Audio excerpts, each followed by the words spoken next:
माँ एक शक्तिशाली योद्धा होती है जिसको कोई भी हरा नहीं सकता, जिसके सामने कोई भी परेशानी ज़्यादा समय तक टिक नहीं सकता।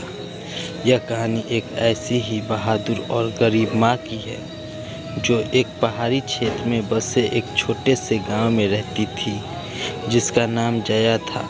वह एक विधवा थी जिसने कुछ साल पहले अपने पति को एक बीमारी के कारण खो दिया था।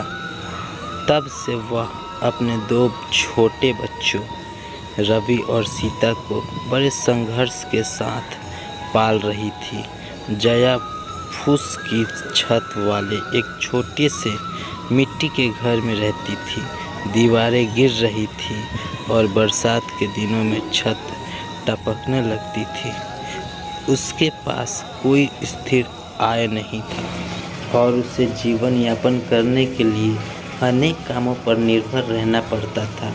कभी कभी वह किसी के घर में झाड़ू बर्तन करते तो किसी के घर में कपड़े धोने जाती।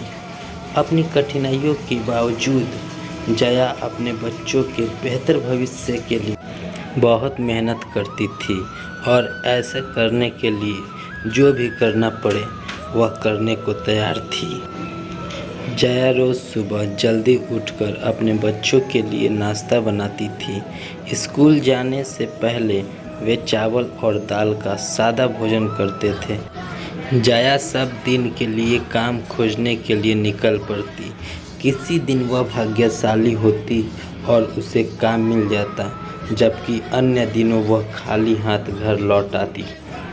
एक दिन जया ने पास की एक बुनाई फैक्ट्री के बारे में सुना जो श्रमिकों को काम पर रख रही थी। उसने नौकरी के लिए आवेदन करने का फैसला किया और जब उसे काम पर रखा गया तो वह बहुत खुश हो गई। यह एक आसान काम नहीं था, लेकिन अच्छे पैसे के लिए वह इस काम को करने के लिए तैयार हो गई। जया सुबह जल्दी ही उठ जाती और बुनाई के कारखाने में देर तक काम करती। वह थकी हारी घर आती थी, लेकिन अपने परिवार की ज़रूरतों को पूरा करने वाली नौकरी पाकर बहुत खुश थी।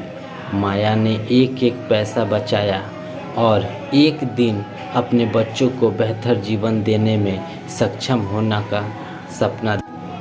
एक दिन सरकारी दस्तावेज की वजह से बुनाई का कारखाना बंद हो गया और जया नौकरी से बाहर हो गई, लेकिन वह जानती थी कि उसे अपने बच्चों की खातिर लड़ते रहना होगा।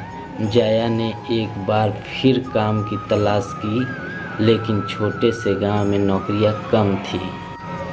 उसने गांव छोड़कर काम की तलाश में शहर जाने के बारे में सोचा। यह एक कठिन निर्णय था। जया के पास जो कुछ भी थोड़ा बहुत सामान था वह उसको बेचकर अपने बच्चों के साथ शहर की तरफ रवाना हो गई। जब वह शहर पहुंची तो शहर की भीड़ भाड़ चकाचौंध देखकर बहुत घबरा गई, क्योंकि वह गांव में रहने वाली एक सीधी महिला थी। उसने कभी भी शहर नहीं देखा था। जया और उसके बच्चों एक भीड़ भाड़ वाली झुग्गी झोंपड़ी में एक छोटा सा कमरा किराए पर मिल गया। कमरा छोटा था, जिसमें कोई खिड़कियां नहीं थी, बस एक छोटा सा दरवाज़ा लगा था। जया बाहर काम की तलाश में निकली, लेकिन यह उसकी सोच से कहीं अधिक कठिन काम था। जया के पास कोई कौशल या योग्यता नहीं थी और उसे काम खोजने के लिए संघर्ष करना पड़ा। दिन हफ्तों में बदल गए और हफ्तों महीनों में बदल गए। जया और उसके बच्चे गरीबी में जी रहे थे और उनकी स्थिति दिन ब दिन बिगड़ती जा रही थी।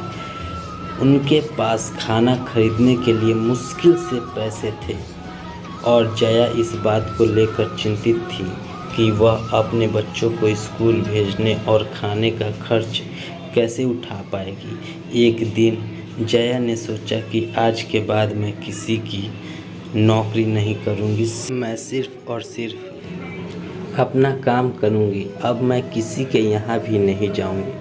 नौकरी मांगने फिर जया ने अपने पड़ोस में रहने वाले एक बूढ़ी महिला से उसकी सिलाई मशीन मांग ली और उसी महिला से सिलाई का काम सीखने लगी।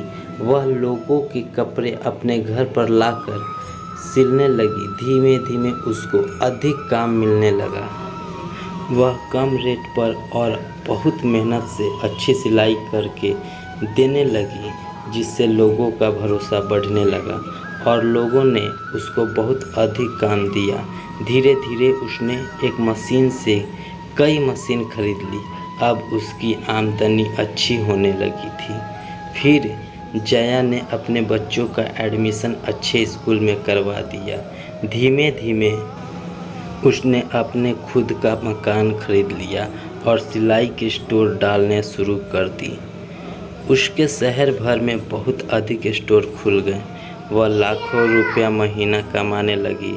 आज उसका शहर भर में बहुत नाम है।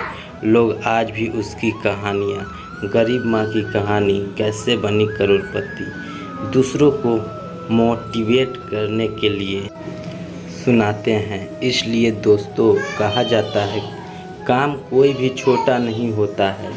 इसलिए ज़िंदगी में कभी भी हार नहीं माननी चाहिए, क्योंकि किस्मत कभी भी पलट सकती है। आज बुरा है तो कल अच्छा आएगा। समय ही है, बदल जाएगा।